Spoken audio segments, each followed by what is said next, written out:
Halo sahabat semua, dimanapun berada, jumpa kembali dengan saya Nana Triana di podcast Napak Tilas.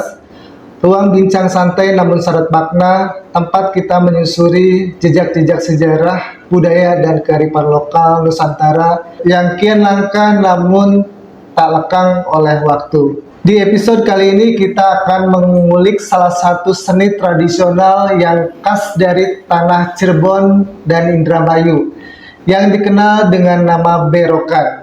Ini bukan seni pertunjukan, tapi juga bentuk perlawanan pengusiran energi buruk sekaligus pengingat akan akar spiritual masyarakat pesisir. Sosok seperti apakah berokan itu, dan makna apa yang tersimpan di balik rupa dan ritusnya? Kita sudah kedatangan narasumber istimewa. Beliau adalah pelaku seni berokan dari Trusmi yang konsisten menjaga tradisi ini tetap hidup. Mas J. Apa kabar Mas J? Alhamdulillah, apik saya. Apik sih. Mas, kita akan ngobrol nih terkait dengan seni berokan. Ya. Apa itu dari seni berokan, Mas? Jadi berokan itu salah satu kesenian ya yang berkembang khususnya di wilayah area pesisir Jawa, khususnya di Cirebon. Jadi berokan ini satu seni pertunjukan yang alat utamanya itu menggunakan topeng cuma berbentuk besar dan seperti barongan itu kalau di Bali, dan yang kemudian kalau ketika digerakkan itu bunyi plok plok plok. Terus yang khas lagi dari berokan itu adalah cara bicaranya atau cara berkomunikasi dengan laden atau dengan masyarakat itu dengan apa namanya suling kecil yang kalau kita sih seperti sompret gitu kalau kata orang Cirebon. Nah, bunyinya itu tetet toet, makanya berokan ini juga terkenal dengan nama barongan tetet toet gitu. Makanya dan kesenian Cirebon berokan ini juga bukan hanya sekedar untuk pertunjukan kalau zaman dulu sebenarnya sih, lebih cenderung kepada ritus atau ritual. Oh, ritual. Betul. Jadi untuk ritual yang digunakan seperti acara-acara Mapagesri kalau dulu, acara panen, termasuk acara sedekah bumi dan lain sebagainya, begitu Kang Nana. Jadi ritual pengusiran hantu. Ya bukan hanya hantu sebenarnya sih, tapi juga intinya adalah energi negatif lebih tepatnya sih begitu. Makanya berokan ini juga sebenarnya sih kalau kita tarik ke atas lagi itu adalah mengambil bentuk daripada Siwa Durga. Yang mana kalau di Cina itu kan kita juga mengenal kayak mirip barongsai, yang mana fungsinya itu intinya adalah sama untuk pengusiran energi negatif termasuk bangsa jin yang nakal dan lain sebagainya seperti itu. Oke, itu tahun berapa Mas mulai adanya berokan di Cirebon ini? Kalau ditanya tahun berapa, karena berokan ini adalah salah satu kesenian yang tumbuh dan berkembang di tengah masyarakat, makanya tidak ada tulisan yang literatur yang secara pasti menulis tahun berapa mulai ada. Cuman kalau dari cerita tutur masyarakat atau tutur orang tua zaman dulu, bahwa berokan ini diciptakan oleh Pangeran Cakrabuana atau Mbah Kuwu Cirebon. Jadi itu sekitar tahun 1400-an lah kira-kira seperti itu. Jadi udah lama ya? Udah lama sekali. Tadi Mas J sampaikan itu fungsinya untuk mengusir energi negatif yang dilakukan Pangeran Cakrabuana waktu itu. Betul. Berarti kan ada hal yang melatar belakanginya. Mungkin ada kejadian-kejadian di masa itu yang terbukukan atau yang di banyak orang tahu. Kenapa gitu sehingga lahir istilah nama berokan. Nah, jadi ketika saat itu terjadi pagebluk atau wabah atau bencana, maksudnya wabah penyakit. Nah, nanti Pangeran Cakrabuana ini terinspirasi dari kepercayaan yang sebelumnya, kemudian bentuknya beliau ambil, tapi doa-doanya dimasuki dengan doa-doa dari agama Islam. Itu makanya kemudian perkembangan berokan ini juga dijadikan sebagai alat syiar atau alat untuk menyebarkan agama Islam. Nah, selain Mbah Kuwu atau Pangeran Cakrabuana yang pernah diceritakan menjadi dalang berokan, juga itu ada salah satunya adalah Sunan Kalijaga dengan menggunakan nama Ki Dalang Sidabrangti. Dan penyebaran berokan di tangan Sunan Kalijaga ini konon sampai sampai ke wilayah Pajajaran juga katanya seperti itu. Tuh makanya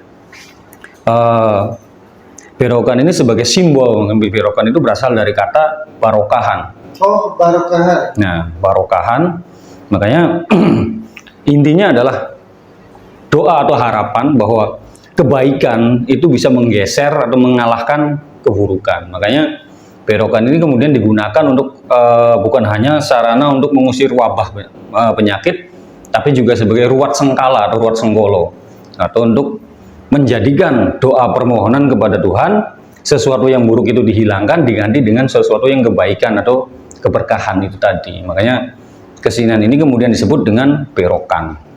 Nah, di dalam berokan sendiri itu sebenarnya ada unsur-unsur apa aja, Mas? Kalau seni pertunjukan berokan itu kalau zaman dulu itu bisa sehari full, dari pagi sampai sore, karena Nggak capek? iya, makanya kan ada pembabakan nanti biar nggak capek gitu. Makanya unsurnya itu adalah salah satu, pertama adalah berokan itu sendiri, nanti ada topeng pentul, nah nanti ada juga apa namanya laden disebutnya tuh. Jadi laden itu adalah sebagai penerjemah ibaratnya tuh. Jadi karena dialog berokan itu kan tetet, makanya masyarakat nggak ngerti. Nah, nanti maksud dari berokan ini ngomong apa itu nanti dijelaskan oleh laden gitu. Oh, penerjemah. Penerjemah laden. Nah, nanti selanjutnya adalah alat musik dan nayaganya gitu. Seni pertunjukan berokan itu ada apa aja sih sebenarnya?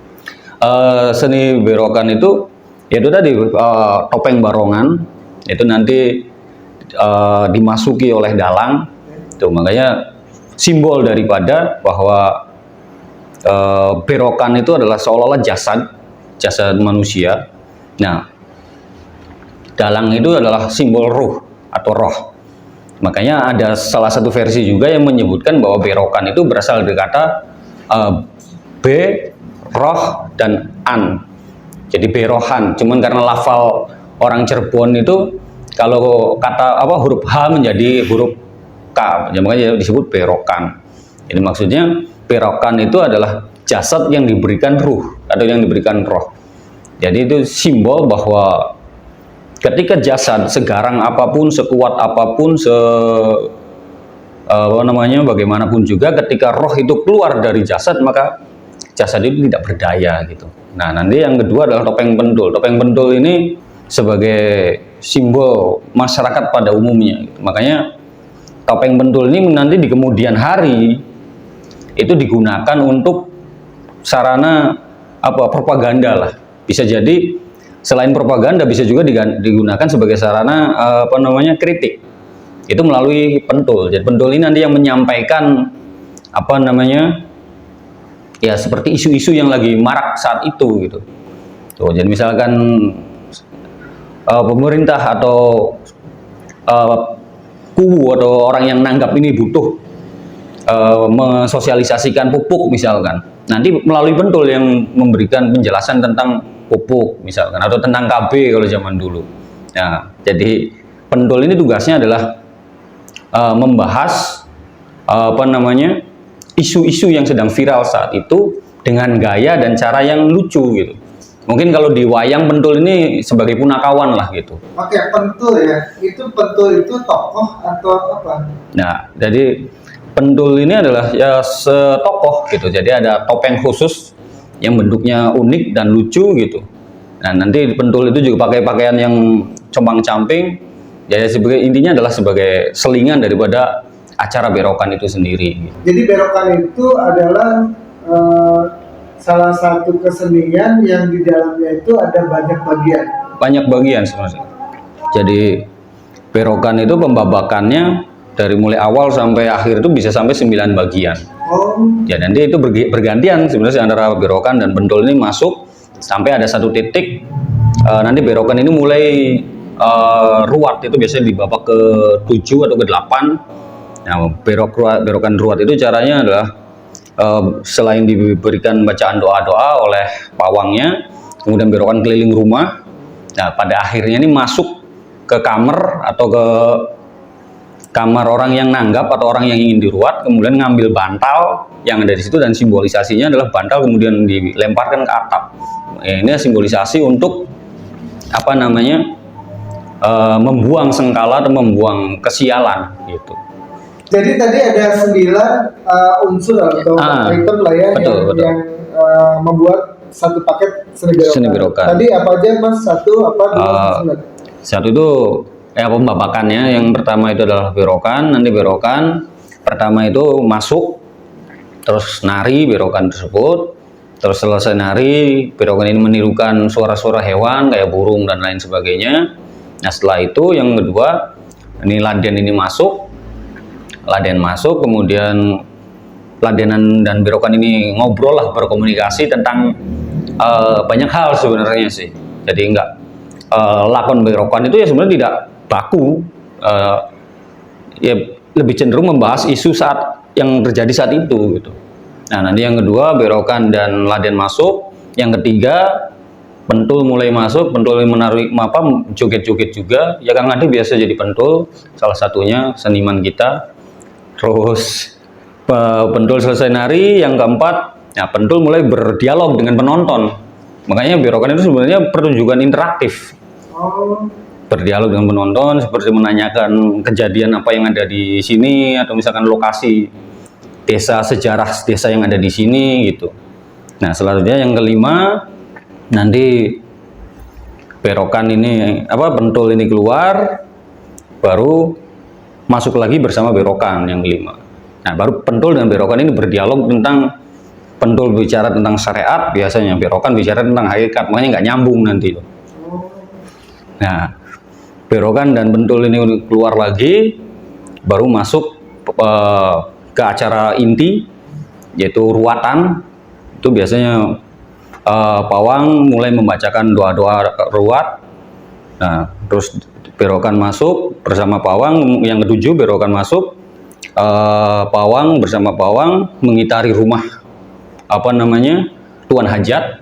Lalu yang terakhir berokan ini masuk ke kamar, ngambil bantal. Nah sebagai simbolisasi pembuangan sial atau pembuangan sengkolo atau sengkala, bantal ini dilemparkan ke atas.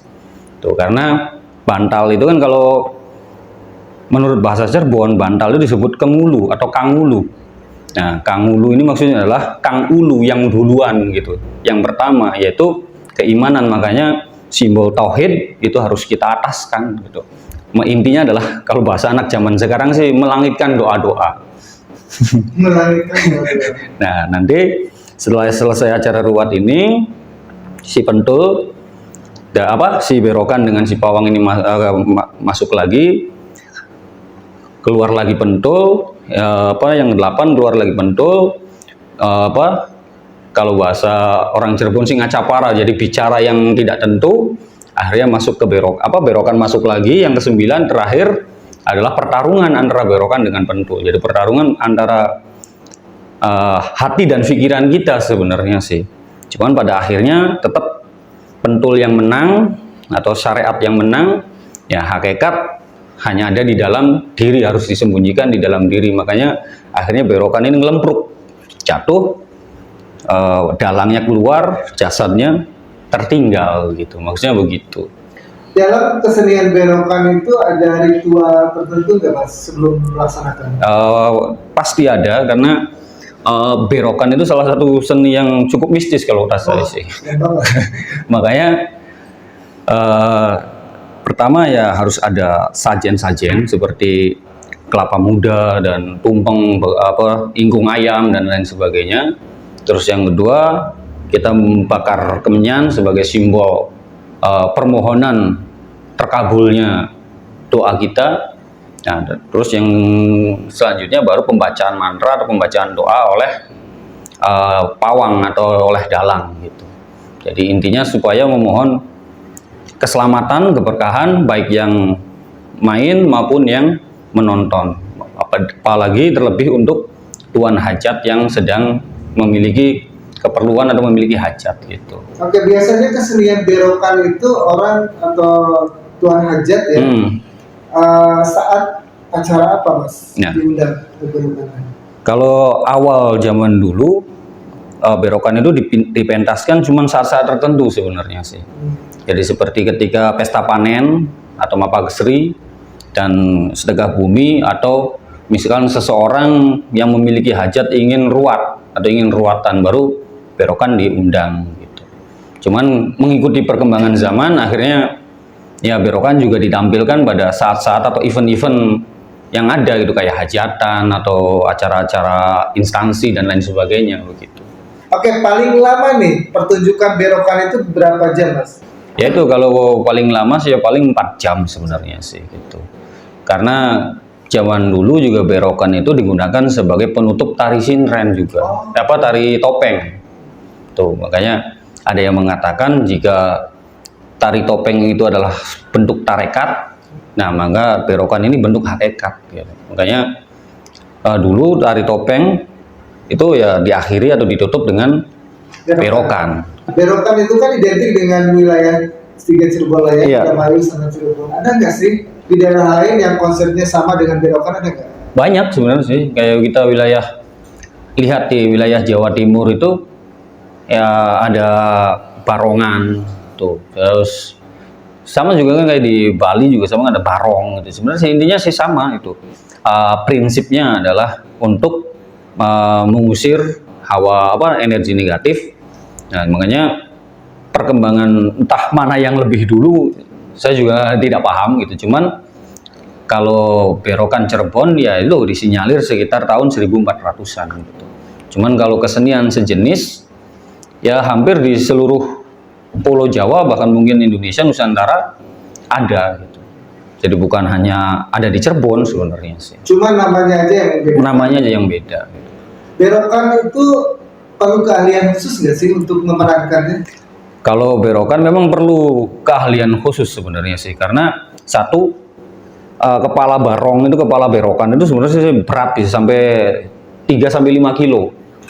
Kepala barongan berokannya tuh. Kayak topeng gitu. Iya ya, dan itu dipegang satu tangan. Ini, tak gitu kan. Itu satu kekuatan fisik, dan yang kedua memang harus memiliki kekuatan mental atau kekuatan batin juga. Makanya sebelum pementasan berokan atau sebelum menjadi dalang berokan itu ya harus berpuasa dulu gitu, harus tirakat dulu biar kalau kata orang Cirebon sih biar nggak ngepok gitu, atau tidak terjadi hal-hal yang tidak diinginkan ketika selama pementasan gitu. Pernah nggak ngalamin ketika Mas J dan teman-teman melakukan kesenian berokan itu kejadian-kejadian yang unik, kemudian juga yang lucu, kocak gitu, atau sesuatu yang aneh gitu? Kalau sesuatu yang unik, salah satunya pernah ketika kami dipercaya untuk mengisi acara sedekah bumi. Nah kebetulan sudah lengkap sebenarnya sajian dan segala macam. Cuman mungkin dari dalang berokan atau yang memainkan berokan ini belum siap. Nah akhirnya ketika acara pun dia ini sudah oleng lah bahasanya tuh, udah lemes, udah kayak hampir kesurupan juga sebenarnya, cuman dia masih bisa nahan. Nah akhirnya selama perjalanan ya tidak sesuai konsep yang sudah kita rencanakan gitu, jadi trans dia tuh, makanya jalannya terserah dia gitu. Nah setelah selesai acara, nah dalang berokan ini ya sempat sakit juga selama seminggu, karena ya tadi mungkin dia kurang persiapan atau mungkin pawangnya ini baca doanya ini terlalu berat gitu, akhirnya tidak mampu ditanggung oleh dalang berokan itu. Nah kalau kejadian lucu yang paling sering sih itu si sompretnya atau peluit kecilnya itu sering ketelan sama dalang. Paling itu kalau kejadian lucu. Bisa keluar lagi nggak? Ya nggak ketelan, udah langsung kasih minum aja. Bukan, ini terbuat dari apa itu? Nah biasanya dari bambu. bambu kecil loh, segini. Seberapa senti? Paling sekitar 3 sentian lah. Nah itu kan cara mainnya kan dimasukin ke mulut, bukan di luar. Oh gitu? Iya, jadi ditahan pakai lidah gitu. Makanya ketika bicara tuh ya bukan keluar seperti suara ini, tapi keluarnya tetet-toet gitu.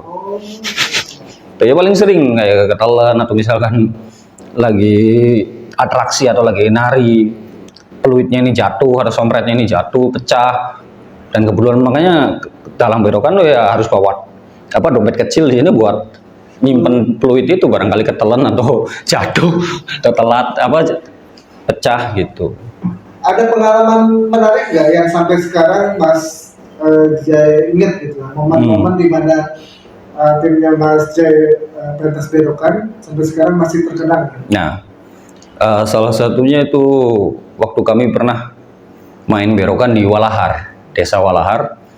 Ya sebenarnya lebih cenderung merasa bersalah sih sebenarnya, karena jadi ketika berokan ini mau bangun nari atraksi kan, breng petak. Nah, anak-anak nih pada kabur, pada lari, ada nenek-nenek ketabrak sampai jatuh ke duduk. Cuman alhamdulillah nggak apa-apa sih sebenarnya. Cuman itu memberikan evaluasi lah buat kami gitu, bahwa kita harus menjaga lihat situasi ketika akan melakukan atraksi atau ingin melakukan tarian, karena ya otomatis sih banyak anak-anak tuh yang ketakutan gitu, lari. Nah itu kenapa ketakutan? Ya nggak paham juga, karena mungkin bentuk berokan yang menyeramkan kali. Oh iya, jadi karena topeng berokan Iya, itu yang menyeramkan. Maka padahal berokan itu ya sebenarnya sih secara filosofis itu selalu mengucapkan awor gitu. Maksudnya saya ingin berkumpul juga dengan anak-anak, dengan orang-orang, dengan manusia-manusia yang menonton gitu sebenarnya sih. Gitu. Cuman orang pada ketakutan. Cuman orang salah tanggap, lihat wajahnya pada kabur gitu. Gitu. Nah biasanya yang nonton berokan ya, kita bicara tadi pertunjukan ada yang undang gitu ya. Orang yang lebih suka nonton berokan itu usia berapa itu Mas? Ya sebenarnya sih alhamdulillah dari berbagai macam usia, ya yang sepengalaman saya, sepengetahuan saya, semua antusias, khususnya anak-anak. Nah, apalagi orang-orang yang tua di atas umur 50-an lah gitu. Mereka seneng lihat berokan itu karena ada rasa nostalgia gitu. Nostalgia, saya malah belum pernah melihat. Karena berokan itu sebenarnya bisa dibilang kalau di Cirebon, kalau di Indramayu mungkin masih banyak penerusnya kan. Kalau di Cirebon sudah terbilang jarang soalnya. Nah makanya ketika ada orang tua yang usia di atas 50-an ngeliat aja, mereka teringat waktu masih kecil atau waktu masih muda gitu, ngelihat berokan, dan alhamdulillah bisa ngelihat lagi sekarang gitu. Jadi sebenarnya kesenian berokan itu sudah dikategorikan langka. Sudah dikategorikan langka. Bagaimana penerus seni berokan itu, apakah masih ada atau sekarang juga udah susah? Sudah susah sebenarnya. Istilahnya satu komunitas kami aja dari berbagai macam sanggar, penari topeng mungkin puluhan, mungkin ratusan, penari sintren pun mungkin masih banyak gitu kan. Tapi untuk berokan itu ya tinggal satu-satunya gitu kalau di komunitas kami gitu. Jadi langka banget ya? Langka banget. Perlu dilestarikan. Itu. Tapi sebenarnya apa sih keunikan dari berokan itu sendiri, Mas? Secara tampilan, keunikan berokan itu ada di topeng berokannya itu sendiri gitu. Jadi bentuknya itu perpaduan antara hewan singa atau macan, buaya, dan kambing. Nah, itu filosofinya apa? Maksudnya adalah satu simbol daripada dunia atas, dunia tengah, dan dunia bawah, dan juga simbolisasi bahwa berokan itu gagah seram seperti singa atau seperti macan,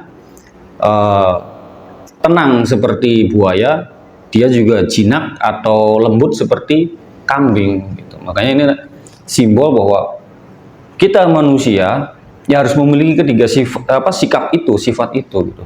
Tidak mesti kita ini harus emosian lah ibaratnya, tapi kita juga harus bisa bersifat tenang, bersifat lembut. Cuman ketika dibutuhkan untuk bersifat tegas, ya kita harus tegas gitu.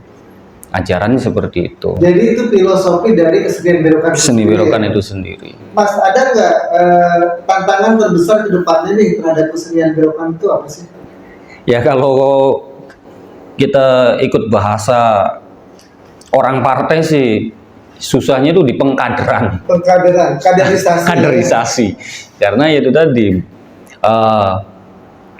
tidak semua orang itu mau untuk menjadi dalang berokan, karena banyak tantangan-tantangan dan kesulitan-kesulitan yang harus dilewati. Salah satunya adalah secara fisik,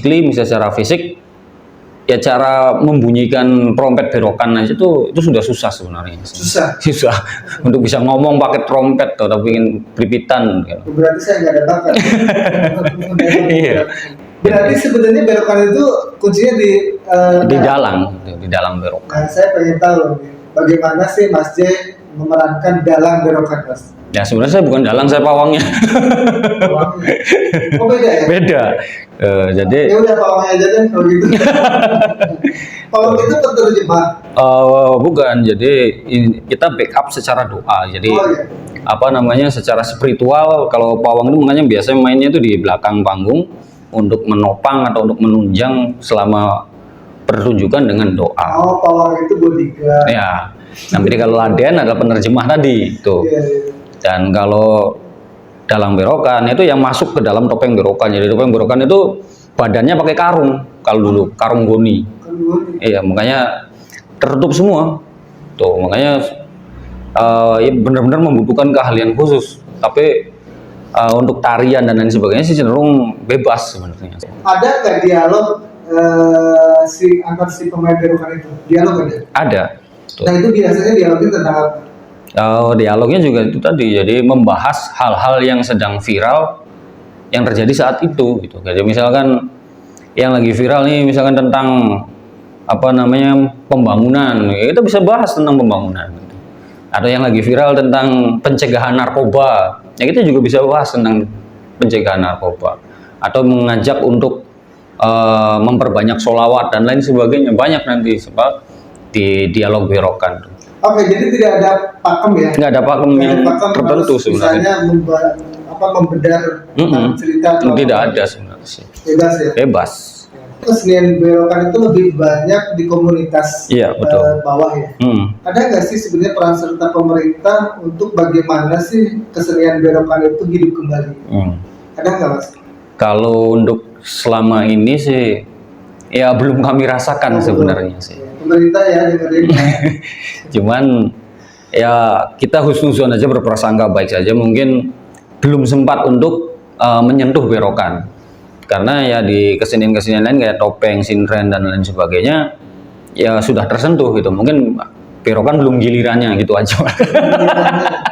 Cuma sampai kapan? Ya, gitu. Jadi kalau untuk berokan memang belum ada apa namanya peran serta dari pemerintah atau dari yang pihak-pihak yang memiliki kewenangan gitu kan. Jadi kami hanya tetap bergerak dengan apa namanya di akar rumput atau di bawah gitu. Karena yang saya tahu juga berokan Cirebon itu belum masuk BPJB. Ya, kami juga belum nggak tahu gitu. Tapi yang sudah masuk BPJB Jabar itu kan berokan Indramayu. Padahal kita sih tidak mau menyalahkan siapapun gitu kan. Mungkin balik lagi mungkin berokan Cirebon belum gilirannya gitu. Berokan Cirebon dengan Indramayu apa sih perbedaannya? Dari nilai filosofis, dari nilai bentuk, atau dari mulai apa namanya babak pertunjukan hampir mirip semua, hampir sama sebenarnya sih.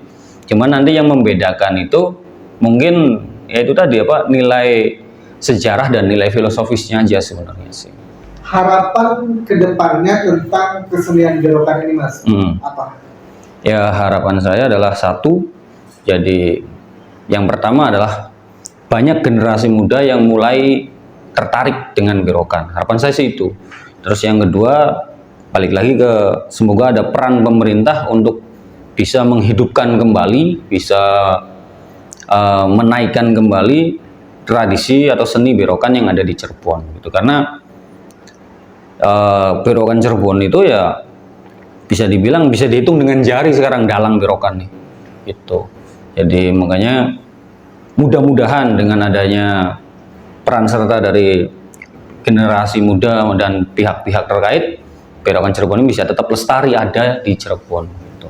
Pesan buat generasi muda Mas untuk cinta terhadap berokan, salah satu kesenian Cirebon. Ya, jadi pesan saya untuk generasi muda adalah yang pertama adalah sukai atau senangi seni tradisi warisan leluhur kita.